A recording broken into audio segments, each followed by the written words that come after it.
بسم اللہ الرحمن الرحیم۔ السلام علیکم۔ ہمارے اس چینل میں آپ سب کا خوش آمدید۔ دوستو، سرفراز احمد نے بابر اعظم کے خلاف ایسا بیان جاری کر دیا ہے کہ آپ بھی سوچنے پر مجبور ہو جائیں گے کہ کیا سرفراز احمد ٹھیک کہہ رہے ہیں یا نہیں۔ دوستو، سرفراز احمد کا اپنی پوری کریئر میں یہ پہلا ایسا بیان ہے جو انہوں نے بابر اعظم کے خلاف دیا ہو۔ ہر بیان میں وہ بابر اعظم کی تعریف ہی کرتے آ رہے ہیں، لیکن اس بیان میں انہوں نے بابر اعظم کے خلاف کافی زیادہ الفاظ استعمال کیے ہیں۔ دوستو، وہ بیان کیا ہے آگے چل کر ہم آپ کو اس ویڈیو میں بتائیں گے، مگر اپنی ویڈیو کی باقاعدہ آغاز سے پہلے آپ سے گزارش کروں گا کہ چینل کو سبسکرائب کیجیے گا اور ساتھ میں اس ویڈیو کو لازمی لائک کیجیے۔ دوستو، آپ کے لائک کرنے سے ہماری کافی زیادہ حوصلہ افزائی ہوتی ہے، اور ساتھ میں ہمیں کامنٹ باکس میں یہ بتا دیجیے گا کہ T20 کا سب سے بہترین کپتان کون ہے، سرفراز احمد یا بابر اعظم۔ آپ کا رائے کافی زیادہ قیمتی ہے۔ دوستو، بابر اعظم جب انہوں نے کپتانی نہیں سنبھالی تھی تو پاکستانی کرکٹ ٹیم دنیا کی نمبر 1 کرکٹ ٹیم تھی T20 میں، اور بابر اعظم دنیا کا نمبر 1 کپتان تھا۔ اور اس کے بعد جب بابر اعظم نے کپتانی سنبھالی تو آہستہ آہستہ پاکستانی ٹیم کی پوزیشن گرتی گئی اور بابر اعظم کی پہلی پوزیشن، رینک کی پوزیشن، وہ بھی چلی گئی۔ تو سرفراز احمد نے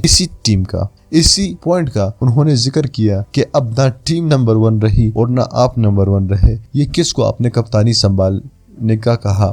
کس نے آپ کو کپتانی سنبھالنے کا کہا؟ تو بابر اعظم کے لیے یہ کافی زیادہ ڈسٹربنگ نیوز ہے، کیونکہ اتنے بڑے کھلاڑی نے بابر اعظم کے خلاف یہ بیان دے دیا ہے۔ تو سرفراز احمد کو اب چاہیے کہ وہ بابر اعظم کے خلاف ایسے بیانات نہ دے، بلکہ ان کو سمجھائیے کہ بابر اعظم تم کپتانی نہ کرو۔ اگر تم کپتانی کر سکتے ہو تو پھر اپنی پوزیشن پر بھی خاصا خیال رکھا کرو۔ تو بابر اعظم کے لیے سرفراز کے یہ الفاظ کافی زیادہ ڈسٹربنگ ہے، کیونکہ بابر اعظم کو ایسی کرٹیسزم کبھی نہیں ملی۔ دوستو، آپ کو اس بارے میں کیا خیال ہے کہ کیا سرفراز احمد نے جو بابر اعظم کے خلاف کہا وہ ٹھیک ہے یا نہیں؟ آپ ہمیں کامنٹ باکس میں ضرور بتا دیجیے گا۔ ہماری اس ویڈیو کو لائک کیجیے، چینل کو سبسکرائب کیجیے، تاکہ ہم جب بھی کوئی نئی ویڈیو اپلوڈ کر سکے اس کی نوٹیفیکیشن آپ کو مل سکے۔